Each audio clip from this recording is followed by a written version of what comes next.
But on this note, I'm just going to end on this. This is the last topic. Short and sweet.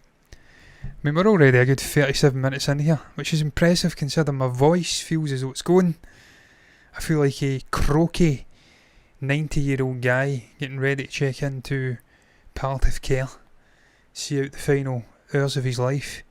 The voice is nearly away. So for me to last 37 minutes, it's late as fuck as well. I was chasing it today, big time, trying to put a show together. I'm happy with that. We'll end on this, discussing this poster. Because look, as I say, as I started the show speaking about announcements, and I mentioned my excitement levels for Ant-Man 3. I've been one of the few people out there who have been championing Scott Lang since day dot. Some people shit in these movies. Yeah, they're the least performing at box office. They're silly. Yada yada yada. I fucking love these movies, man. I love this guy. I love the actor. And I love the way they have gave us this almost compartmentalised ensemble team. Hank Pym, Hope Van Dyne, Scott Lang, Cassie Lang now in there, Janet Van Dyne. All the interesting characters. Jimmy Rue, I think's another one that's in there. You've got all these, and obviously Das Malkian and Michael Cena, I think, or Sarah or something like that. His friends. You've got this little pocket universe happening with these movies, which is something I've always enjoyed with the Marvel movies anyway. You get this grandiose interconnected universe, but you've got little independent things happening and they're in their own little universes within. So I'm really looking forward to seeing this movie, man. Where they go with this movie, how they incorporate Kang into it. Obviously he's going to appear in the quantum realm, that's clear. This is how the guy probably gets about timelines.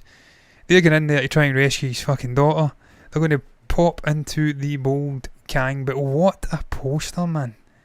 This is. Phase 6 does not end at the end of 2024, so maybe 2025 is the age of X. Could be, man. It could be. I think myself they'll wait till those Avengers movies are done.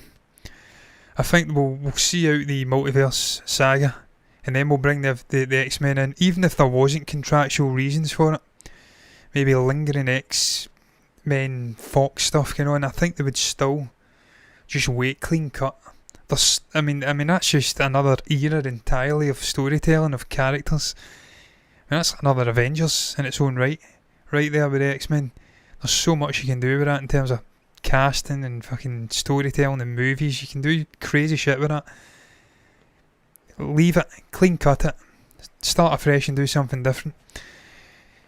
I'm not going to tell you how concerning it is for me to go into my Twitter and see Love Island trending as if I watch Love Island. I do not watch Love Island. I'm going to state that right now. The biggest pile of shit out there, man. All these self-centred twats looking for their 5 minutes of fame. No interest in that shite, man. What I'm interested in is this poster, man. Look at this. This is like Van Gogh. And yes, I did say Van Gogh because it's no Van Gogh. That's what fools call Vincent. He was Dutch. The Dutch are like us Scots.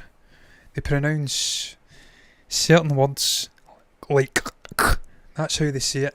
And no, I wasn't gargling there. That's how they pronounce it. Vincent van Gogh. Search up Vincent van Gogh's Midnight Star, I think Starry Midnight or something like that. I can't remember the name of the actual painting. It's a famous painting. It looks like this, man. It looks like the quantum realm. You see, Vincent was switched on. He was 100 years in advance. He knew that they were going to be exploring the fucking quantum realms in Marvel movies. And he's like, bitches, I'm going to give you a poster. I'll give you your inspiration 100 years in advance. A jest, of course, man, but what a fucking poster that is. It's so colourful. It's lovely aquamarines and turquoises in there. You've got your three leading protagonists front and centre, and then you've got the foreboding presence of Kang the Conqueror in the background. I tell you, man, as much as I like Jonathan Majors though, and I speak about how excited I am for him playing all these different variants and villainous turns, if you like, there is a bit of a job for him to do because he's such a likeable guy. He's got such a likeable face as well. His face doesn't immediately spring out as being evil. There's some people you just watch in shows. We were watching a great Indian show just now, Sacred Games, and there's a guy in that, it's just, he looks evil. You look at him, you think, yep, he's evil. This guy's emotionless.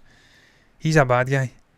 Majors doesn't quite have that out and out immediate bad guy vibe, so he's going to have to give us something special with his performance. I've confidence he will, but he is going to have to give us something special. But what a fucking poster, man. I thought I'd speak about it.